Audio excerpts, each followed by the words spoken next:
નમસ્કાર, આપ જોઈ રહ્યા છો નેશન પ્લસ ન્યૂઝ. હું છું આપની સાથે હેતલ. છોટાઉદેપુર જિલ્લાના નસવાડી ખાતે એકલવ્ય એકેડમી ખાતે 32મું રાજ્ય કક્ષાનું આદિવાસી સમાજનું એકતા સંમેલન યોજાયું. આદિવાસી સમાજના લોકો રામઢોલ શરણાઈ સાથે કાર્યક્રમમાં પહોંચી ભારે નાચગાન કર્યું હતું. જ્યારે ચૈતર વસાવા આદિવાસી સંમેલનમાં સ્ટેજ ઉપરથી સમાજને ભીલ પ્રદેશ રાજ્ય મળે અને આદિવાસીઓની જમીનો છીનવી લેવામાં આવે છે તેને બચાવવા માટે સમાજને આગળ આવવું પડશે અને સમાજને એક થવું પડશે એવી ગુહાર લગાવી હતી. આ સંમેલનમાં હાજર રહેલા ચૈતર વસાવાએ ગુજરાત રાજ્યના આદિવાસી સમાજના સર્ટિફિકેટ ઉપર ચૂંટાયેલા રાજ્યના ધારાસભ્યો અને સાંસદ સભ્ય આદિવાસી સમાજના સંમેલનમાં હાજર રહેતા નથી, પાર્ટીની બીક લાગે છે.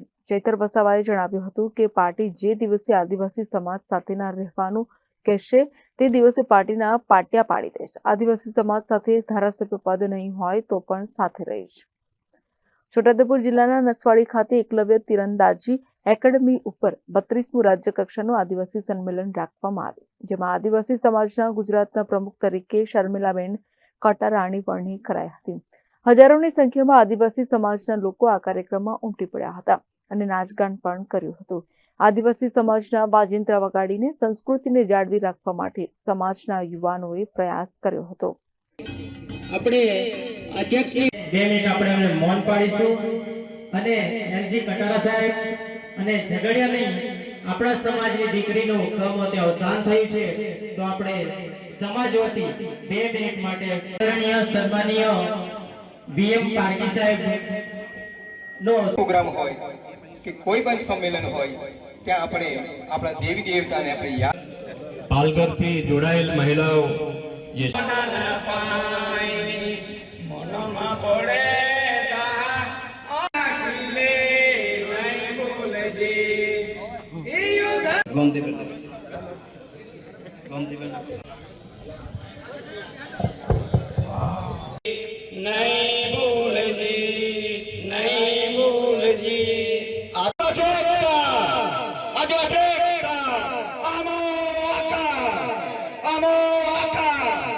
प्रकृति के रक्षा कौन करेगा?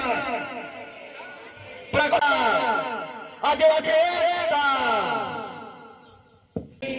जीवी ले नहीं मैं भूल जे हम धरती पे जीवे वाला भूल जे नहीं भूल जे हम नहीं भूल जे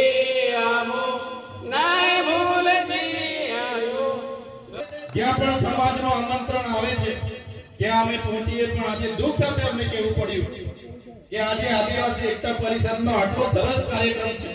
કમસે કમ આ વિસ્તારના 8 થી 10 ધારાસભ્યોની અહીંયા હાજરી જોઈએ, પણ બીજા ધારાસભ્ય નથી. આજે દુઃખ સાથે કેમ કે અમને પાર્ટી વાળી છે, અમને પોતાની સત્તા વાળી છે, અમને પોતાનો હોદ્દો વાળો છે, જેથી કરીને આવા જે બે શેર છે અમને મારા ખૂબ ખૂબ અભિનંદન કે આદિવાસીઓનો અવાજ તમે ત્યાં ઉઠાવો છો. આ જે કળા છે એને રાષ્ટ્રના અને આંતરરાષ્ટ્રીય કક્ષામાં ઉપયોગ કરીએ અને આપણી જે સ્કિલનો જે લાભ છે આપણા બાળકોને આપી શકીએ એવા આપણે બધાએ પ્રયત્ન કરવાના છે. એના જેવું છે. જેમ જેમ આપણે ભણતા ગયા, આગળ વધતા ગયા, તેમ તેમ આપણે બધી સંસ્કૃતિ નો નાશ આપણે જાતે. આદિવાસી એકતા પરિષદના કાર્યકર્તાઓએ ટાંકિયા ઘસીને સમાજને એક કરવાનું કામ.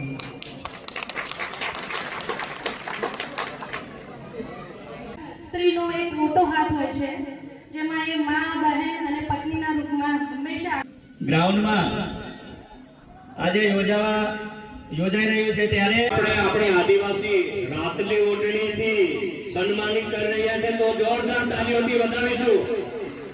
જોરદાર તાલીઓના ગગડા સાથે રોજ પીપલનેર ખાતે યોજાનાર સાંસ્કૃતિક એકતા મહાસંમેલન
ઢોલી વાળો થાજો ડોરો રે ગાદડે ઢોલી વાળો થાજો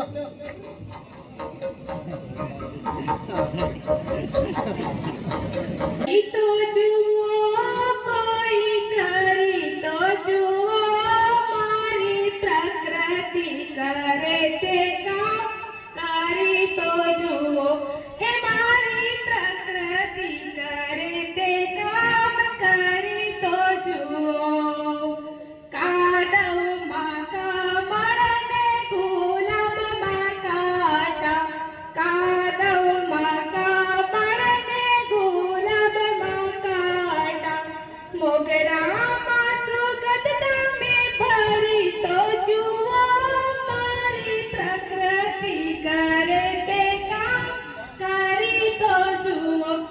આજે 32મું આદિવાસી સાંસ્કૃતિક મહાસંમેલન એકલવ્ય એક તીરંદાજી એકેડમી નવસારી ખાતે મળ્યું હતું. આમાં ગુજરાતના તમામ જિલ્લાઓમાંથી આગેવાનો, વડીલો, મોટી સંખ્યામાં યુવાનો અને માતા બહેનો સૌ હાજર થયા હતા. ત્યારે આ સંમેલન એ સામાજિક સંમેલન હતું. આમાં કોઈ પણ જાતની પક્ષ, પાર્ટી, ધર્મ, સંપ્રદાય કે સંગઠનને નેવે મૂકીને બધા એક મંચ પર આવવાનું આ સંમેલન હતું. ત્યારે આ સંમેલન માત્ર આદિવાસીઓને બચાવવા માટે નહીં, પણ આદિવાસીઓ બચશે, એની સંસ્કૃતિ બચશે તો જ આવનારા દિવસોમાં પૂરી દુનિયા બચશે એ સંદેશા આપવા માટે સૌ ભેગા થયા હતા. ત્યારે આજે દુઃખ સાથે મારે કહેવું પડે છે, આદિવાસી જાતિના સર્ટિફિકેટ પરથી ચૂંટાયેલા 27 જેટલા ધારાસભ્ય કે અહીંના સાંસદો આ સંમેલનમાં હાજર નથી થયા. ત્યારે આજે આ સંમેલનમાં અમે કોઈ પક્ષ પાર્ટીના ધારાસભ્ય તરીકે નહીં, પણ સમાજના ધારાસભ્ય તરીકે અમે હાજર હતા. અને દુઃખ સાથે કહેવું પડે છે કે પક્ષાપક્ષીના લીધે જ આજે સમાજ ભેગો નથી થતો. ત્યારે 32માં આદિવાસી સાંસ્કૃતિક એકતા સંમેલન રાષ્ટ્રીય કક્ષાનું 13 અને 14 અને 15મી જાન્યુઆરી પીપલનેર મહારાષ્ટ્ર ખાતે મળી રહ્યું છે. તેમાં પણ લાખો આદિવાસી સમુદાયના લોકો ત્યાં ઉપસ્થિત રહેવાના છે. તો આદિવાસીની સંસ્કૃતિ, સભ્યતા, રીત રિવાજો, પહેરવેશ, બોલી, ભાષા અને આદિવાસીની પરંપરા, રૂઢિઓ બચશે તો જ આદિવાસીઓ બચવાના છે.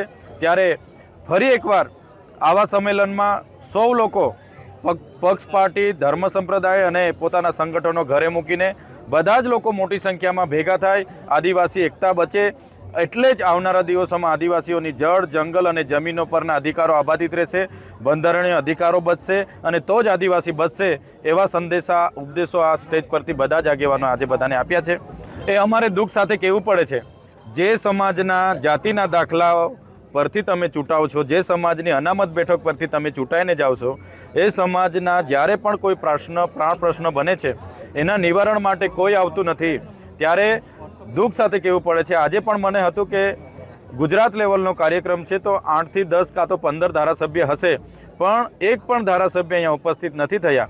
ત્યારે આવનારા દિવસોમાં સમાજે સમજવું પડશે કે આપણે આદિવાસી સમાજ માટે બોલનાર ધારાસભ્યને જીતાડવો છે કે પાર્ટી કહીને આંગળી ઊંચી કરે એવા ધારાસભ્યને જીતાડવાના છે. એ આવનારા દિવસોમાં આદિવાસી સમાજ નક્કી કરશે.